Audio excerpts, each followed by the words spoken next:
Hello guys and dolls, welcome back. Today we're doing another one of the videos in my Disney Princess series, and this one is Cinderella. I did a little switcheroo on the spelling of her name to make it Cinderella.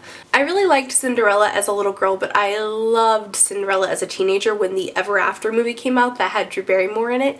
I can't for the life of me remember the name of the character, and it's gonna bug me until I go look it up, but I really love that movie. I think I actually wore the the VHS completely out. I mean, the tape just fell to smithereens, and I just loved it. It was such a wonderful story about somebody who, you know, is inherently good and they're in bad circumstances and eventually they overcome, and then the not so nice people get their just deserves in the end, and who doesn't love that? My inspiration for this look is kind of obvious in terms of the color choices. Blue and gold are very obvious for Cinderella, but I kind of went with this sort of girly drag punk rock interpretation of Cinderella. I wanted to do something that felt like a modern day Cinderella might wear, something that she would, you know, get herself all dressed up to go to the ball, you know. And this is a version of a smoky eye that a lot of people can do, and it works on a lot of different eye shapes.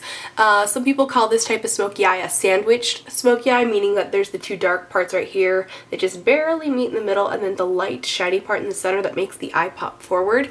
This is a really great way to kind of get used to wearing darker colors. If you'd like to see a full list of products and photographs of this look, definitely check out my blog. I'll have a link to the post in the down bar, and I think that's pretty much it. I hope you're having a fantastic day. I think any evil stepsister would be super jealous of this look, so if you'd like to learn how I created it, then let's just get started.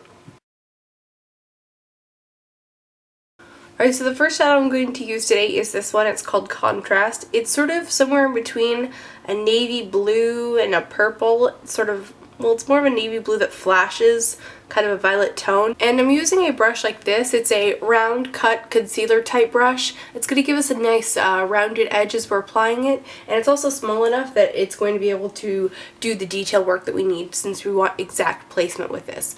Now we do not, or at least I don't, I'm the one who's doing the shadow, I don't want to take it beyond the crease upon initial application. I want to be able to blend it to that place if I want to, which I do, but just work with me here. So we're going to place it first below or right at that natural crease line.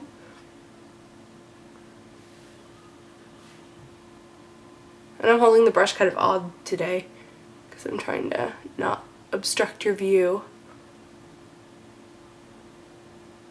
Do you see where I'm placing that? Just right in that little area.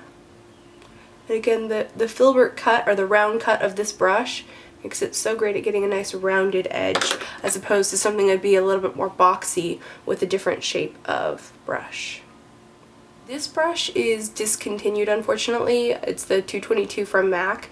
Really what you just need is some kind of really soft blending brush, and I like this one because it's very slim, so it doesn't splay out and send the shadow all the way out to like my brow bone. And just make sure that you have that inner line blended. Really, we're only taking the shadow about halfway through the eye. We're really not even placing it halfway through the eye. We're only placing it at the outer third and then kind of blending it from there. If we end up wanting more, we can go back and do that later, but we just want to kind of get the placement down so we can place all the different colors. So for the inner corner, we're going to use a Milani Liquify pencil. You've heard me talk about these before. I absolutely love them. I reviewed them last spring. They're fantastic. I love. The only thing is it dries really fast, so get your fingers ready because we're going to blend with them. I'm going to take that right there in that inner corner of the eye, and I'm really just going to follow my natural eye shape. Just take that all across this little inner, I guess you could call it a little inner V, this little inner portion of the eye. And then take your finger and just blend it. Make it nice and smooth.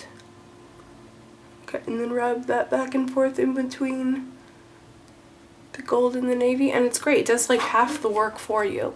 Isn't that awesome? Alright, now I want to set the gold before I go in and do some more smoky stuff, so I'm going to take this shadow here. This is Golden Line from MAC. It's really similar in color, but it's maybe a little bit warmer. And just pop that on my lid over the gold. Now I'm going to take this Sonia Kashuk brush. It's a nice rounded, pointed crease brush, and I'm going to, once I find it, I'm going to pick up some contrast again, just to blend it in this little area.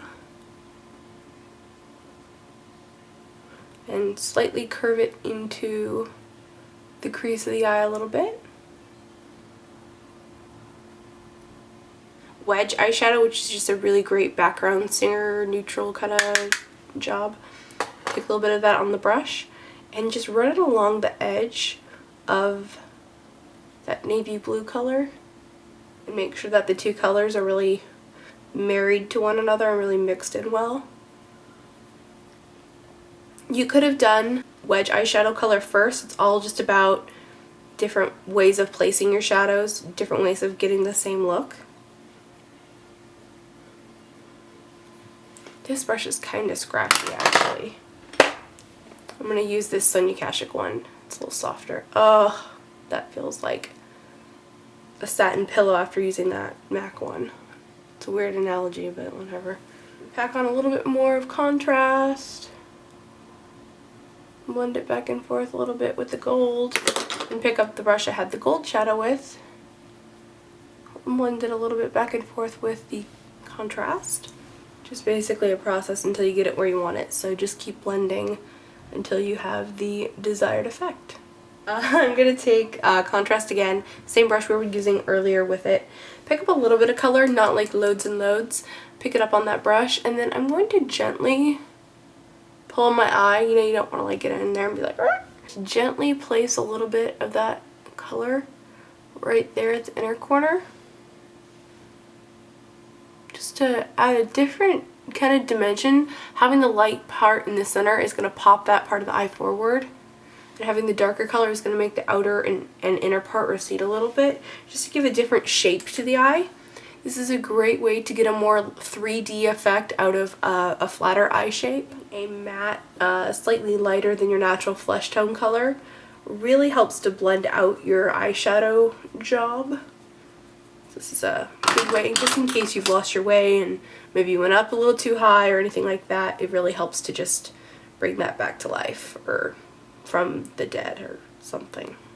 So now for a little interest on the bottom, I'm going to take this Urban Decay eyeliner, and I think the shade, yeah, it's called Binge, kind of a navy blurple kind of color. So just draw that right along the lash line. If you get a little bit into the waterline, it doesn't really matter.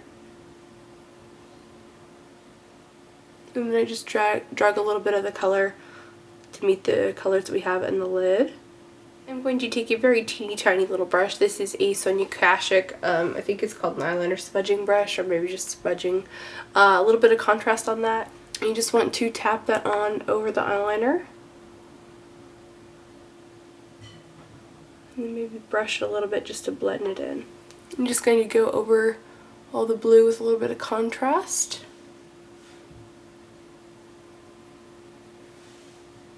Just to deepen it up a touch. Taking a little bit of gold line right through the center of the eye, just shine it up a little bit. Now, as far as top liner goes, you can completely get away with not doing anything, but I do want a strip of black just to hide the lash band of my false lashes I'm going to apply. So I'm going to take Midnight Cake Liner, and I sprayed a little bit of Fix Plus in it, taking a flat liner brush like this, making it up into a little bit of a paste. Keep in mind that the thicker your liner, the more lid space you're basically robbing from yourself, as I like to put it. Now, if you have a lot of, eyelid despair, if you have like a really prominent lid, you might like a bolder, thicker line. But for the rest of us who don't have so much going on in that area, and we want to make our lids look as big as possible, try to keep your line as thin as you can. And also, the less defined your line is, the better. So I'm just taking my brush and sort of rubbing it on the line just to diffuse it a bit. If someone asked your eyeliner where it was going, you could say I'm with the band. The lash band.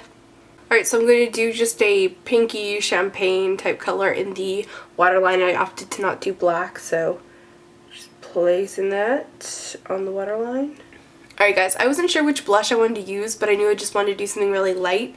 So I just went through my blush drawer and picked one that I like the name of.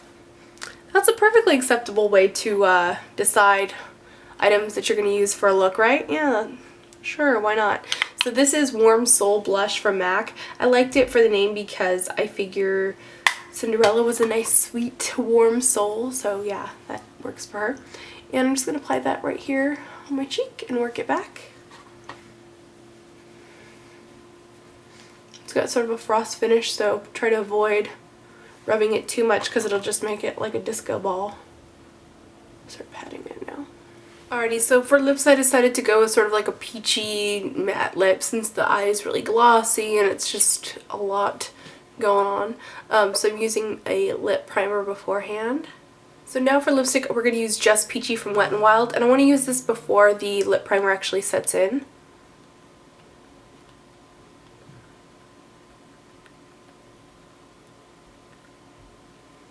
And I'm just going to put a little bit of gloss over it. This is one of the Milani 3D Glitzy Glamour glosses. Unfortunately, I took the label off, and this is one of the things I don't like about these, is that if you take the like barcode sticker that they come with off of them, then you have no idea what the name of your gloss is. But I think this is designer label. But I will have like a link in the down bar to my blog where I'll have all the products listed. And that about wraps it up. I hope that you guys enjoyed this Cinderella tutorial. I am loving this I caught myself. I'm loving this Disney Princess series. It's a wonderful source of inspiration. I'm loving, you know, rewatching the old movies and everything before I make one of these videos just to get inspired. And, you know, it's just always fun to see Disney princesses in a different light, not necessarily as the, like, pretty, prissy, la la la. No. Remember to be vintage or tacky. Just be yourself. See you later. Bye.